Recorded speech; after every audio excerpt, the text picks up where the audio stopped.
Amigas y amigos, cuídense ustedes mucho, mantengan la sana distancia, usen ese esquema tan poderoso que al virus más poderoso lo inutiliza, que es agua y jabón, y volvemos a tener con nosotros al profesor universitario y muchas otras cosas, tal vez digamos periodista y diplomático, don Eduardo Ulibarri, quien nos va a hablar de el ámbito populista alrededor de estos días de la peste, o mejor dicho, del COVID-19. Don Eduardo, por favor. Bueno, es un gusto estar aquí de nuevo en el programa, don Juan Rafael, y compartir con usted y con quienes nos siguen por distintas vías. Estoy hablando desde mi casa, precisamente por aquello de los cuidados que debemos tener. Bueno, el tema del uso y de la manipulación y de la instrumentalización del coronavirus por parte de gobiernos populistas o de personajes populistas que encabezan esos gobiernos tiene una enorme dimensión de facetas, ¿verdad? Yo creo que hay una, y por cierto, por lo menos dos de esas facetas las tenemos muy cerca, una en Nicaragua y la otra en El Salvador. Pero también hemos tenido amagos en México y tenemos grandes repercusiones por el populismo en Brasil y también en Estados Unidos. Pero yo diría que hay dos facetas fundamentales. Una es que en algunos países la forma tan desarticulada, tan carente de estrategia y tan vinculada a los impulsos personales de sus gobernantes ha demostrado que gobiernos populistas o un conjunto de gobiernos populistas no es capaz, no ha sido capaz de afrontar esta pandemia. Y ahí yo pondría como el ejemplo más cercano, más dramático y más preocupante para nosotros, por supuesto, el de Nicaragua. Pero también en esa dimensión podemos ubicar a Brasil. En Brasil, desgraciadamente, el presidente Jair Bolsonaro ha estado de manera sistemática desconociendo la gravedad de la pandemia, y en el momento en que estamos haciendo este programa ya Brasil es el país que está en tercer lugar en el mundo en número de personas contagiadas. Todavía no hay muertos, pero creo que desgraciadamente van por ese camino. Y también ha habido un reflejo de ese mal manejo en Estados Unidos. Sabemos perfectamente que el presidente Donald Trump, a pesar de que ahora ha tratado de negarlo, en las etapas iniciales de la pandemia desconoció su seriedad, la trató de equiparar al catarro o al flu común, y ahora pues estamos viendo en gran medida esas consecuencias, y con el agravante de que él ha tratado de desviar la atención culpabilizando a China y ahora a la Organización Mundial de la Salud por ese retraso que él tuvo. Entonces, estos tres casos cercanos relativamente, y bueno, el de Nicaragua muy inmediato, demuestran la incapacidad de algunos gobiernos populistas de lidiar con la pandemia, precisamente porque son gobiernos, hay que guardar diferencias, ¿verdad? Pues Estados Unidos es un país que tiene instituciones muy sólidas. Brasil, a pesar de todo, tiene una institucionalidad y se mantiene como un régimen democrático. Nicaragua es una dictadura. Y bueno, y México es un país donde el gobierno de Andrés Manuel López Obrador, si bien es cierto, en sus inicios desconoció la seriedad de la pandemia, después ha recapacitado, pero también sin una estrategia muy, muy clara. En el otro extremo, diría yo, que están los gobiernos populistas que utilizan la pandemia para tratar de tomar más poder y que más bien se van al extremo de medidas muy restrictivas y también sin un plan muy claro, y ese ejemplo lo personifica el gobierno de Nayib Bukele en El Salvador, que evidentemente esas medidas tan drásticas que él tomó de cuarentena, etcétera, si bien es cierto, en un contexto estratégico, con instituciones que funcionen y con un plan, pueden tener sentido en alguna etapa, sin embargo, se han aplicado de una manera bastante anárquica y además con la clara intención de ir despojando de poderes a instituciones de El Salvador, al Congreso y a la Corte Suprema de Justicia, fundamentalmente, para tratar de concentrar más poder en él. Fuera de nuestro hemisferio, pues hay una serie de casos, por ejemplo, en Hungría, Viktor Orbán, que es el primer ministro cuyo partido tiene una mayoría abrumadora en el Congreso o en el Parlamento húngaro, aprovechó esta coyuntura para que le dieran poderes para gobernar por decreto. En Camboya, en Tailandia han concentrado poderes también, justificándolos en la pandemia. Y bueno, China, que no se puede calificar como un gobierno populista, porque es un sistema, es un gobierno de partido, es un gobierno muy institucionalizado, sin embargo, ha puesto de manifiesto cómo una pandemia de esta índole puede incentivar un uso todavía más intenso de mecanismos de trazabilidad y de vigilancia electrónica sobre sus ciudadanos. Digamos, esto sería, Juan Rafael, y amigas y amigos que nos ven y nos escuchan, como una primera aproximación al tema. Déjeme hacerle una nota de pie de página que me encanta hacerlas, es un poco el papel de las mujeres. La primer ministro de Nueva Zelanda, la presidente de Taiwán y de alguna manera la señora Merkel, que una de las cosas que nos está enseñando es que, y esto no es un tema de género, estoy seguro que ninguna de ellas lo pensaría así, yo creo que ellos son seres humanos muy correctos y muy inteligentes y muy hábiles, pero 3 de los países que han manejado mejor la pandemia son esos 3 gobiernos encabezados por mujeres, son sociedades democráticas, porque al cabo en muchos los populismos se pueden germinar en una macetita donde hay circunstancias que ayudan a que eso ocurra, y evidentemente en Nueva Zelanda, en Alemania y en alguna medida diferente. Taiwán es una sociedad más difícil de analizar por un montón de razones de geopolítica que no es el tema, pero son sociedades que, y entonces, además de felicitar a las médicos, a las enfermeras, a las trabajadoras de la salud y de otros ámbitos que nos están en primera línea ayudando aquí a nosotros y en otras partes del mundo, pues felicitar a esas 3 mujeres en esta larguísima nota de pie de página. Me parece muy oportuna esa observación y yo diría lo siguiente, me atrevería a decir esto. Normalmente, para que las mujeres lleguen al poder, se necesita la existencia de sociedades que han evolucionado en sus márgenes de inclusión, en sus márgenes de respeto a las diferencias, en superar prejuicios de diversa índole y en tener un marco institucional que permita que estos avances en la sociedad se conviertan en la posibilidad de decisiones que tome la población y que conduzcan a mujeres al poder. No me atrevería a afirmarlo, pero ahora mientras usted hablaba, que yo estaba tratando de pensar un poco, pero por lo menos son mínimos y probablemente ninguno de los casos en que haya una dictadura o que haya habido una dictadura encabezada por una mujer.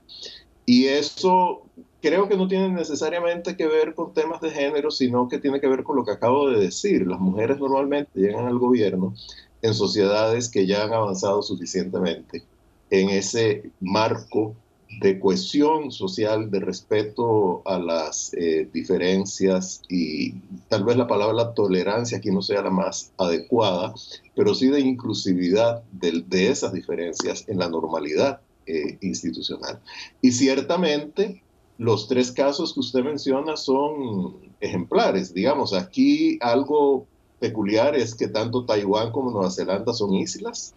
Esto da cierta protección mayor, pero bueno, las dos son sociedades democráticas, porque a pesar del estatus que tiene Taiwán, que es como muy ambiguo, porque no es exactamente un país, China lo reclama como parte de su territorio y el actual gobierno tiene más bien una tendencia independentista que no ha materializado, porque eso podría generar una guerra con China. Sin embargo, es una sociedad democrática y que ha evolucionado de un régimen autoritario, que fue el del Kuomintang inicialmente, a un régimen muy, muy democrático. Señalo como un dato que en Taiwán, o si mal no recuerdo, Taiwán fue el primer territorio de Asia que reconoció el matrimonio entre personas del mismo sexo, tema que es muy relevante en Costa Rica y que lo ha sido desgraciadamente para mal en la discusión legislativa de las últimas semanas, que ya quedó saldada, por dicha.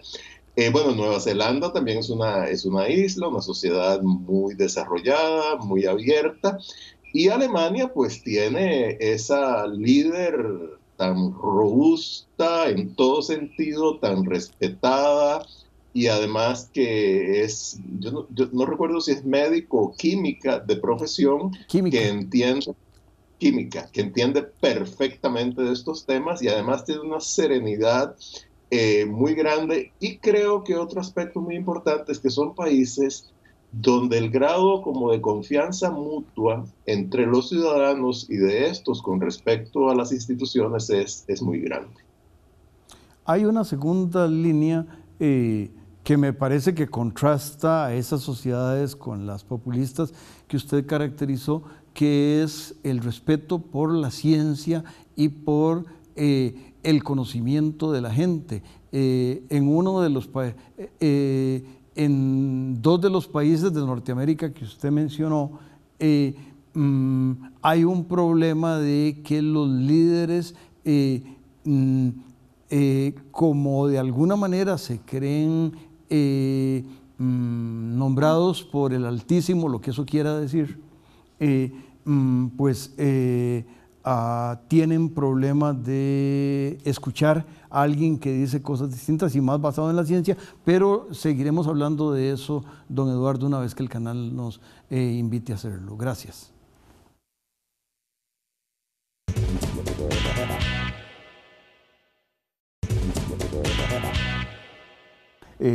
Continuamos escuchando las doctas palabras de el profesor Ulibarri y estábamos un poco conversando sobre cómo estos regímenes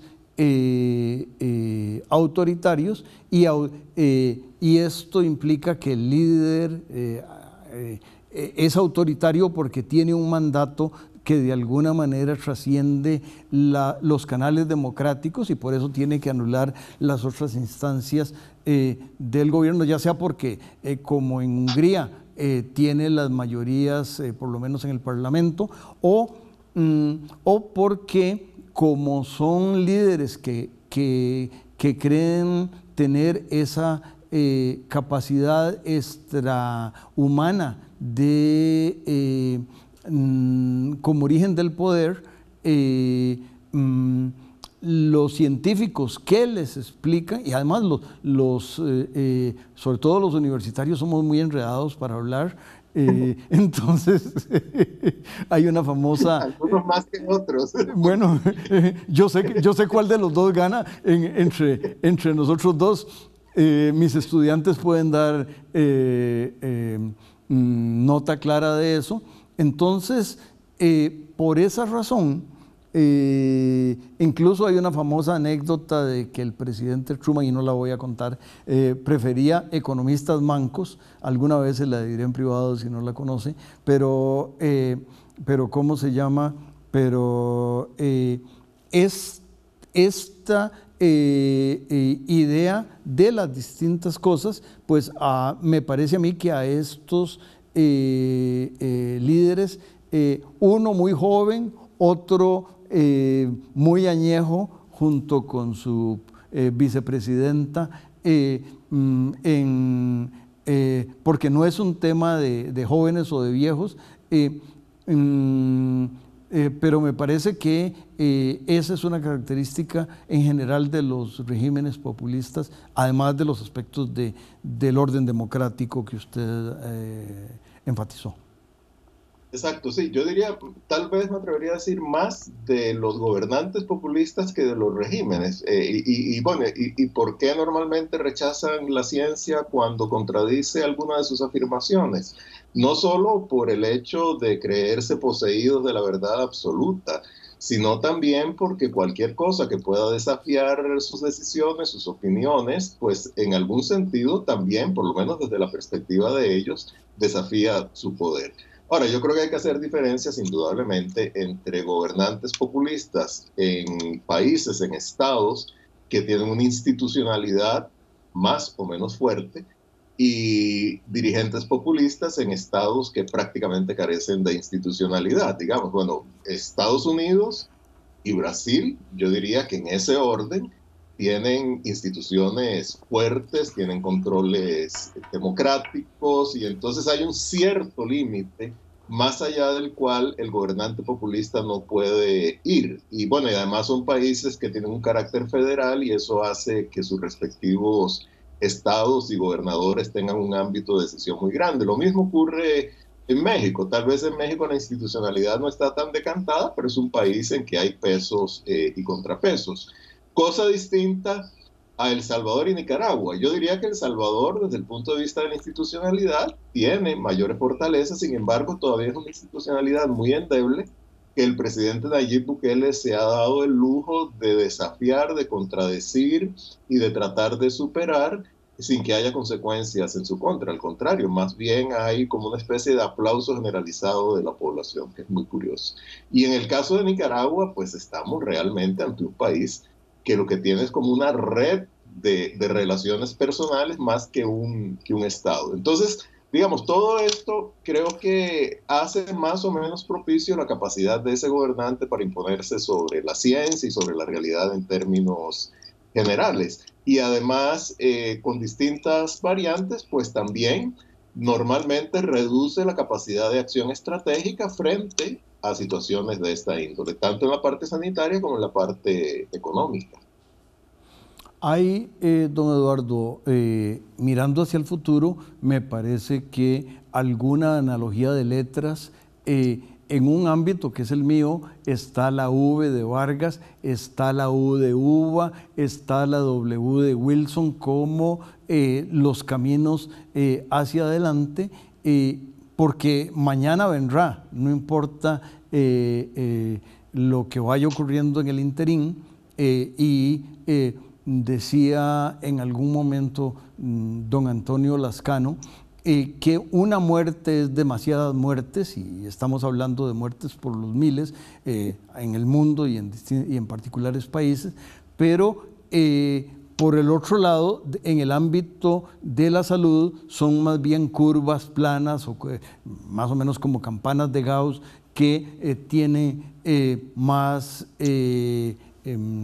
no voy a usar el término que me enseñaron en segundo año mi profesor de estadística, pero digamos, tal vez si usted quiere referirse un poquito a la interacción entre esos, entre el mañana de la salud y el mañana de la economía y la sociedad. Es una interacción muy delicada porque, como usted lo ha dicho, hay de por medio vidas humanas, ¿verdad? Yo creo que ahí hay que tomar en cuenta, por un lado, que hay vidas humanas inmediatas que se ven afectadas por la pandemia. Y si no se toman las medidas del caso para proteger a la población y para evitar mayores contagios y que estos contagios conduzcan a un colapso de los sistemas de salud, pues las consecuencias pueden ser terribles.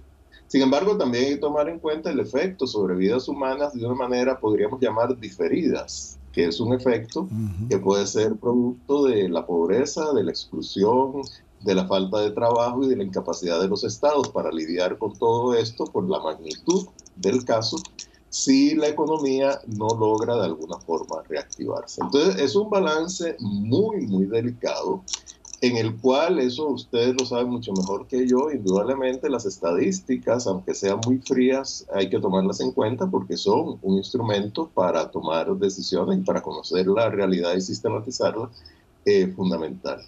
Yo creo, digamos, refiriéndonos a Costa Rica, que aquí tenemos la gran ventaja de lo robusto que es nuestro sistema de salud. Eso se ha puesto de manifiesto. Es un sistema de salud que no ha sido, digamos, superado por la pandemia y que entonces tal vez nos podemos dar el lujo, entre comillas, de ir ajustando la apertura con cuidado. Yo creo que en esto, pues las autoridades hasta el momento lo están haciendo bien. Siempre va a haber gente que se queja en un sentido u otro, pero me parece que sí, es un balance muy delicado que por otro lado es parte de la política pública, ¿verdad? O sea, siempre la política pública tiene que decidir qué porcentaje del presupuesto se dedica a salud y qué porcentaje se dedica a otras cosas. Y cuando el presupuesto que se dedica a salud tiene X número de colones, pues eso implica desatender a cierta parte de la población. Pero ningún país puede dedicar todo su presupuesto a la salud porque colapsa. Entonces yo creo que eso también hay que tomarlo en cuenta como un punto de referencia. En ese rango me parece también que hay características diferentes. Hay una interacción entre algo que no esperábamos que ocurriera del todo, que es un poco el ámbito de la salud con el ámbito del transporte carretero y la idea de que porque alguien viene con un camión y tiene cosas que son importantes, no hay ninguna duda de qué vendrá, no parece, y yo no soy médico, ni autoridad tampoco, afortunadamente. Afortunadamente lo de autoridad, médico, no tengo el talento, pero me parece que los éxitos que usted ha destacado del sistema, y por más robusto que sea, no es darle gente contagiada y ponerla a interactuar con el resto de la población, sencillamente porque en el país se dice que todos los posibles enfermos de COVID tenían catarro atípico. Entonces, no sé si en los 2 minutos que nos quedan, don Eduardo quiere referirse a esas características particulares. Sí, por supuesto, con mucho gusto. Vea, yo creo que desgraciadamente, pues nuestro vecindario es muy complejo, ¿verdad? Sobre todo el vecindario del norte, de Nicaragua para arriba, pero en particular Nicaragua. Es muy difícil dialogar con las autoridades nicaragüenses. Es muy difícil llegar a acuerdos que se mantengan y que sean racionales. Y yo lo que espero, ojalá en el contexto de la institucionalidad centroamericana, de la integración centroamericana, que por cierto es muy endeble también, se logre buscar algún arreglo que permita compatibilizar de la mejor manera posible el respeto, el resguardo de la salud y la fluidez que siempre va a ser menor, pero una cierta fluidez en el tránsito. Fíjese que con Panamá, a pesar de que tenemos situaciones parecidas, sin embargo, no ha habido esta erupción de hostilidad, ni ha habido un cierre de la frontera, ni el presidente ha salido a culpabilizar a Costa Rica. Hay un tipo de interacción distinta que es producto de la madurez democrática que tenemos ambos países, digamos, en la frontera sur, y que desgraciadamente no se puede dar en un país que está sometido al capricho del gobernante y, bueno, y de la primera dama, y que ellos se imponen sobre la racionalidad y sobre la institucionalidad, y eso permite que sea muy difícil buscar un modus vivendi para manejar la frontera. Además, dicho que los seres humanos nacidos en ese país, por lo menos todos los que yo conozco, son admirables y cálidos y llenos de virtudes.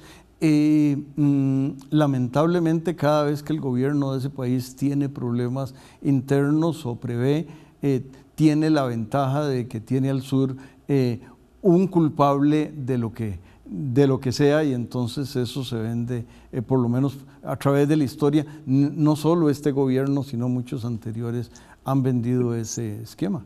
Sí, aunque yo creo que en este momento ese argumento no es de recibo para la mayoría de la población, ¿verdad? La población nicaragüense, que es muy luchadora, es una población fuerte, digamos, pero es una población también que ha estado luchando por la libertad y por la dignidad a lo largo de muchísimos años. Y aquí están de por medio no solo la libertad y la dignidad, sino la vida. Y yo creo que la gente, pues así tan fácilmente, no se va a tragar esa píldora de un conflicto un poco artificial con Costa Rica para... Viva la vida, don Eduardo, y a las amigas y amigos, cuídense mucho.